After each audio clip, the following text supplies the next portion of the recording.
out in Africa, they travel in packs of 5 to 15 dogs at once. Got another Maasai giraffe over here. If you look back there over to the left, you'll see some antelopes laying down on the ground. Those are the sable antelopes. And they're pretty popular around here, as they're the official emblem of the Harambe Wildlife Reserve. All throughout the savannah, you'll see lots and lots of termite mounds. Looks like we got a giraffe crossing up here. All these termite mounds are made out of dirt and saliva. They harden in the sun. They can get as hard as concrete out here. So sometimes animals will use them as a defense mechanism. They'll kind of hide behind them, use it as a shield if they feel like they need protecting. Those Maasai giraffes stand at 18 to 20 feet tall. They eat for 20 hours out of the day, only sleeping for 30 minutes. The babies are already born at 6 feet tall. The baby right over here.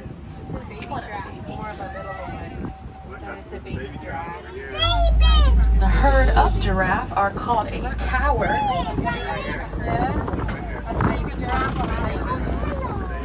A herd of scared giraffes are called a tower of terror.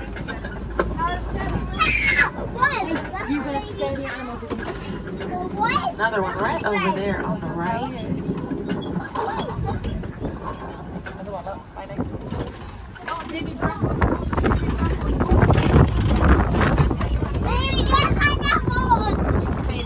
They actually sleep standing up, these Maasai giraffes. Their long legs and their long neck, it would kind of pose a challenge if they needed to get up really fast. We're coming up on a few more of these Ankole cattle. They're one of the only domesticated animals out here on the reserve. Those horns get up to 3 feet to 4 feet tall. Way over there to the right, you'll see a kind of grayish brown animal on the hill. Those are wildebeests. If anyone can look really close, you'll see a little antelope sitting down. Kind of looks like a s'more. They have a white underside and a tan area on top. They're called springbok. They can spring up 6 feet straight up in the air, 13 feet moving outwards. But those wildebeest, they can really travel in large numbers during their annual migration. It's been known that they can migrate in groups of 1.5 million at a time. Some have said that can be seen from the space station. Whenever they're born, they learn to get up and run within just 15 minutes of being born. As we head on in here, I'm seeing the backside of an African elephant over to the right.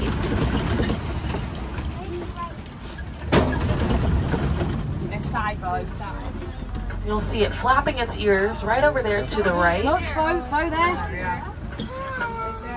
can we see the elephant? That's to help keep them cool. They can regulate their body temperature by up to 15 degrees Fahrenheit. Sadly, they are poached for their ivory tusks. Big elephants. Why didn't I get in the night? The females weigh in at about 7,000 pounds, with the males 14,000 pounds.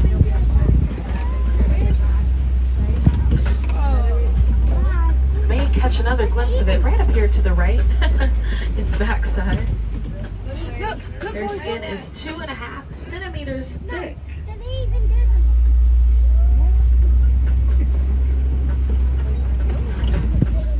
While they use their ears to help keep them cool, they also use them as a defense mechanism. They'll fan their ears out really wide to make themselves appear much larger than they actually are, which helps to deter any predators. And they're scared of bees, elephants are. So farmers out in Africa will put beehives all over their crops, which does two things. It helps to pollinate their crops, but it also helps to prevent the elephants from trampling all over their crops that they work so hard on. But we're going to come through some red clay pits here. Sometimes you'll find some tusk marks in the red clay, which is where elephants will put their their tusks in and eat at the clay, which helps to give them minerals, much like how we take a multivitamin. You guys see some right there on the right, and some more African elephants to the left. Look at the shape of their ears, shaped just like Africa.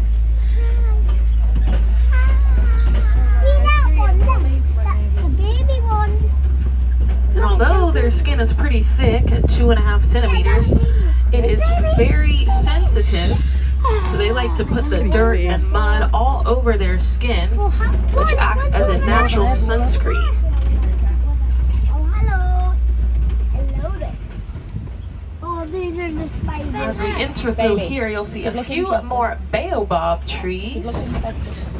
Because they remain leafless 9 months out of the year, they conserve lots of water at the base of the tree. So these elephants will put their trunks to the base of the tree and drink water sometimes.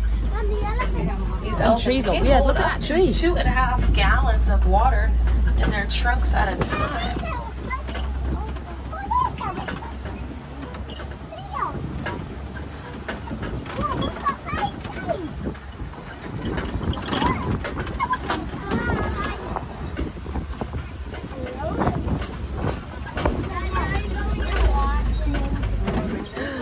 We're going to leave elephant country now. Head on up to the private island of some greater flamingo.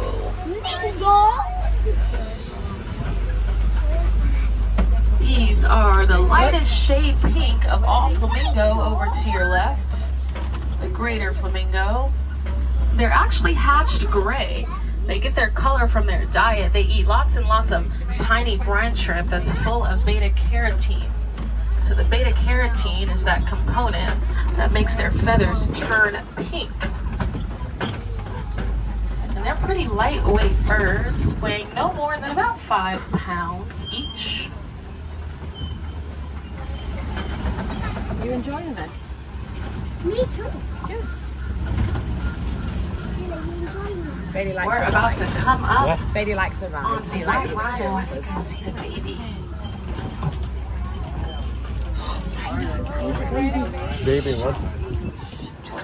Baby wasn't fun.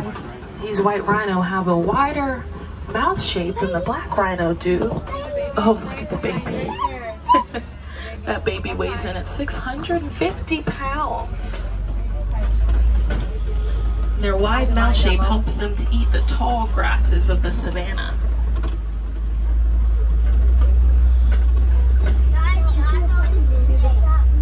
They are also nearing extinction with less than 5,000 left.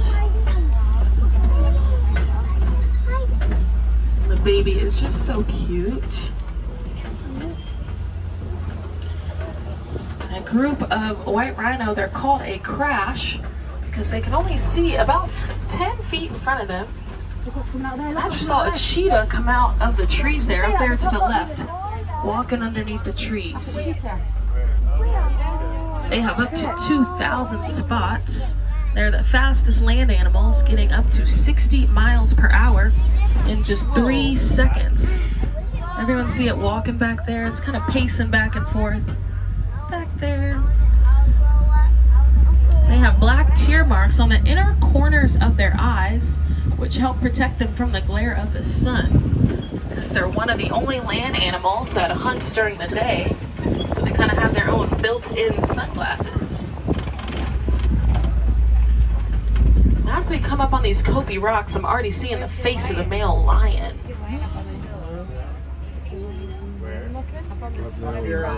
Oh, I can't see around it. Way up there to the left, Way up there, on the hill up there. to the left of that tiny bush, Finn, look, right up there. Above that little girl's head, straight up. You see? Lion's gone to sleep. Thinking it's too hot. I've had my breakfast. I'm going they to sleep. sleep or rest for about 16 to 18 hours out of the day. It looks really comfy, doesn't it? I'm not out asleep. I see a few more white rhinos.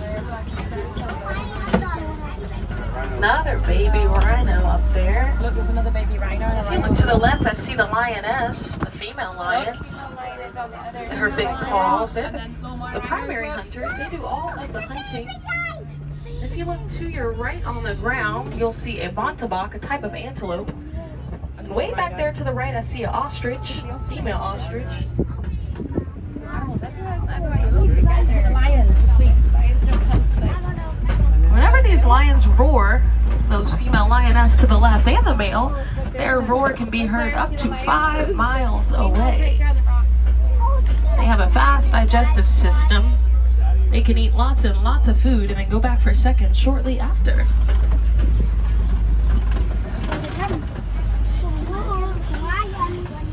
As we turn the corner here, all these burrows belong to warthogs, and if you look back by the tree over there to the left, as we turn, you'll see the warthog. Kind of hidden. They look like hairy rocks. They're the largest burrowing animals. Only the males have warts. Sometimes warthogs will take over other burrows from other warthogs that have already been created.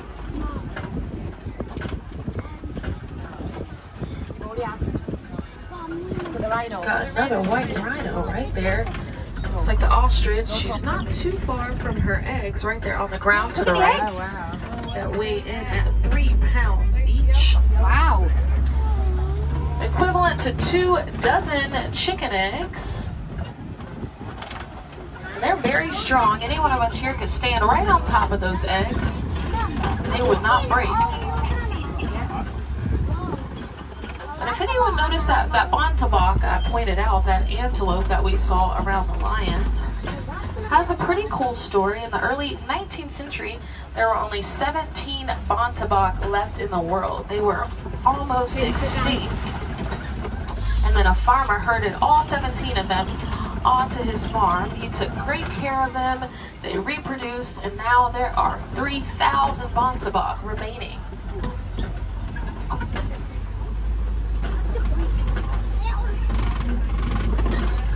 We've reached the final stretch of our journey. As we come up on the warden's post here, we got some Nigerian dwarf goats hanging out. Their milk is seen as a luxury. Sometimes they like to play around together. They'll hop on each other's backs. And this is just a way for them to mature and assert dominance over one another. And that is also one of the only domesticated animals out here on the reserve, one of 2. The first being that Ankole cattle we saw on the savannah. But sadly, friends, our journey has come to an end. If you want to see more close-up animal encounters, you can head on over to Gorilla Falls Exploration Trail, open until 6:45 tonight. They have gorilla, meerkats, naked mole rats, and even an underwater viewing area for hippos. Go and look at that. And if you want an even more close-up animal encounter, head on over to Rafiki's Planet Watch. It is a train ride that'll take you to a petting zoo if you want to pet some sheep. Last train leaves the station at 4:30. Sit down, Finn. As we come through this water here, perfect opportunity to remind everyone to conserve as much water as you can, continue to reduce, reuse, and recycle so that these beautiful animals can be with us for a long, long time. We're going to pass right by these docks right up here because I'm going to take you all to the dock that I picked you up at.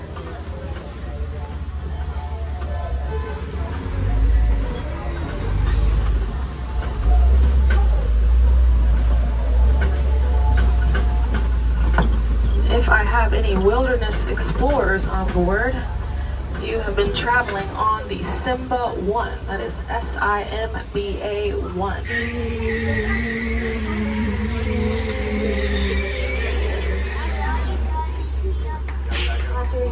You have to fill all this in. Where's the Simba 1? So we need to fill this If in. you will have any more time throughout the day, come back and take another safari, as no 2 safaris are ever the same. Yeah, no, I'll fill it in when we get off got it and on get the to the phone. bag. We will. We'll go and go around and go for a walk today. I want to go to the fairy friends.